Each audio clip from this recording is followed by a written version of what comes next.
A wannan darasin step by step za mu koya maku yacce za ku yi download da install ɗin text editor. Okay, mu tafi cikin bidiyon.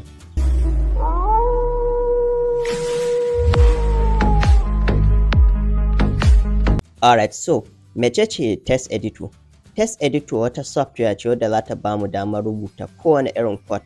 Kun fahimta? Kamar yanzu misali kana so ka rubuta kai running ɗin Python ko kuma kana so kai running ɗin maybe JavaScript, so dole sai ka nemi text editor wadda za ka rubuta wannan code ɗin.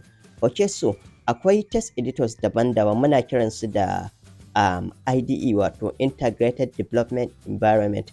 Me aikin IDE? IDE tana fitowa da tools daban-daban, kana kuma za ta taimaka mana wajen running ɗin kowane irin code. Kun fahimta? Kowane irin programming lafiya lau za ka iya running ɗin shi a ciki, za ka iya buɗe kowane irin code, kusan ba abin da ba ka iya yi. Okay, so ta yaya za ka yi downloading da install ɗin IDE? Za ka buɗe browser naka, so sai ka tsaka yi tunani ka ga me kake so ka yi. Kamar yanzu misali idan ina son in rubuta Python, so zan yi searching ɗin IDE sai in sa Python. Gashi nan mata ida mu, saboda Python shine the most popular programming language a yanzu.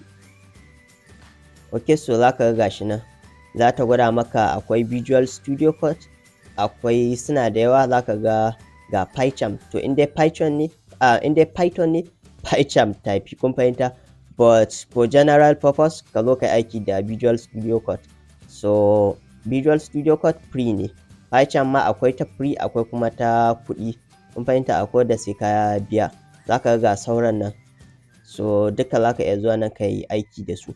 So haka kuma idan kana so ka yi rubuta JavaScript, za ka ce IDE for JavaScript sai ka danna enter. So za ku ga akwai na JavaScript daban-daban. Gashi nan duk inda kai sacin wa Visual Studio Code za ka fara gani, saboda ita ce best. Ga kuma wata nan ita ma, so duka za ka iya zuwa ka yi sacin ka diba wadda kake bukata. IDE ita dai free ce, open source ce, kun fahimta? So duk wadda kake bukata za kuma kama iya aiki da Sublime Text, so za ka iya diba duk wadda kake so. Idan kuma HTML ne, za ka yi sacin ɗin IDE for HTML /CSS sai ka danna enter. So direct dai za ka ga Visual Studio Code ɗin duk inda kai sacin ita ce, saboda babu kamata ne. Kun fahimta? So ka zo kai install ɗinta, na baka shawara, amma in kana buƙatar wata za ka iya zuwa kai install ɗinta.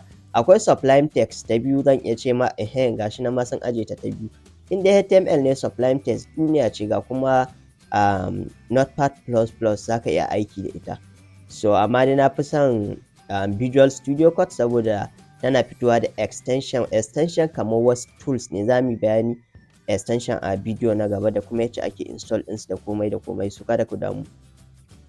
Okay, so kun gani, so ta yaya za ka yi downloading ɗin text editor da kake bukata? So ni zan je in ɗauko Visual Studio Code ne. Za ka yi searching ɗin Visual Studio Code, ga ta nan. So direct za ka ga website ɗin sai ka danna kan shi. Okay, so kai tsaye zai buɗe maka, za ka ga akwai ta Mac OS, akwai na su Windows, akwai ta Linux, aka gashi nan. Kun fahimta? Okay, so ni direct za ta diba, za ta yi scanning ɗin browser ɗina. Idan na shiga wani website ɗin direct zai scanning ɗin browser ɗina, direct zai nuna min cewa ina amfani ne da Linux. Kun gani Linux ɗin ma Debian, Ubuntu Debian ne. Kun fahimta? So gashi nan, so kuna gani. So kai kuma da ka shiga direct zai gwada maka. Idan Windows kake amfani da shi, direct browser ka za ta faɗa ma wannan website ɗin ga operating system ɗin da kake aiki da ita. Kun fahimta? Idan kuma Mac OS ne, direct dai za ta nuna, but in case in bata nuna ba, za ka iya yo ƙasa ka nemi sauran options ɗin da ke akwai.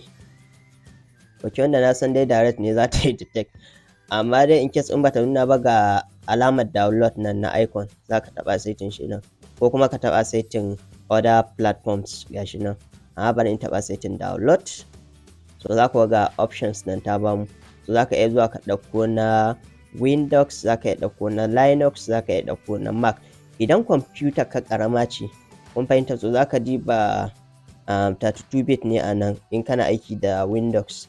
So na ga this is the phonic, so kawai ka taɓa setting Windows 10 ne ko Windows 11 ka ɗauko. So in ƙarama ce da wuya gaskiya akwai na 32, so this is the 4-bit ne. ina nufin mini. Okay, wannan Linux akwai na 32 bit. In screen ɗin kamar ƙarami ne haka, kamar kana amfani ne da let's say mini computer haka, to shine zaka nemi 32 bit, ko kuma Windows ɗin da kai install, kun san akwai 64 akwai 32 bit. In kai install ɗin 64 kai downloading na 64, in 32 ne kai downloading ɗin shi haka. Amma none of this matter, kun fahimta, daga ƙarshe zaka komai kawai da kai download kai install zai iya yi lafiya lau. Okay, so ni already na yi downloading ɗinta. Kawai in a Windows ne da ka yi downloading, kawai double click za ka yi a kanta sai ka wuce process da zai yi ma install. Idan kuma a Linux ne, bari in gwada maka yacce za ka yi install ɗinta. Okay, haka ma a Mac zan goya maka yacce za ka yi install ɗinta. Duk da dai ba wai muna aiki da Mac bane ba yanzu, but ni kun ganta nan na yi downloading, kun ga yacce take. Okay, za ka iya renaming ɗinta ko kuma ka barta haka. So ni zan buɗe terminal ne, anan za ka sa open in terminal. Okay, so ga terminal ita nan na buɗe, bari in yi zoom in yacce za ku gani. Okay, bari in ce ls ku ganta. Okay, so ga ta nan kun gani, ga ta nan. So za ka yi copy ɗinta, za ka sa control shift c. Okay, sai ka ce sudo, sai ka sa dpkg space dash I, but ka fara bada permission. Sudo chmod, sai ka sa maybe 777 ko kuma ka sa plus x, sai ka danna enter. So direct zai bada permission, sai ka ls. Nan sai ka bada password ɗinka, sai ka ls. za ku ga gashi nan. So na bata permission, so za ka yi copy. In za ka install ɗinta, sai ka sa sudo dpkg space dash I, sai ka yi paste, sai ka danna enter. So kana danna enter, direct za ta yi maka downloading ɗinta. Kun fahimta? Direct za ta yi maka install ɗinta. Kun gane? So haka ake install ɗinta a cikin Linux, ko kuma ka sa ma kawai sudo apt install, sai ka sa code, sai ka danna enter. So in akwai ta zai, ni za ku direct ta nuna min cewa already na yi install ɗinta. So idan za ka buɗe ta, za ka sa code. Idan kuma a cikin wannan folder kake so ka buɗe, sai ka sa code star.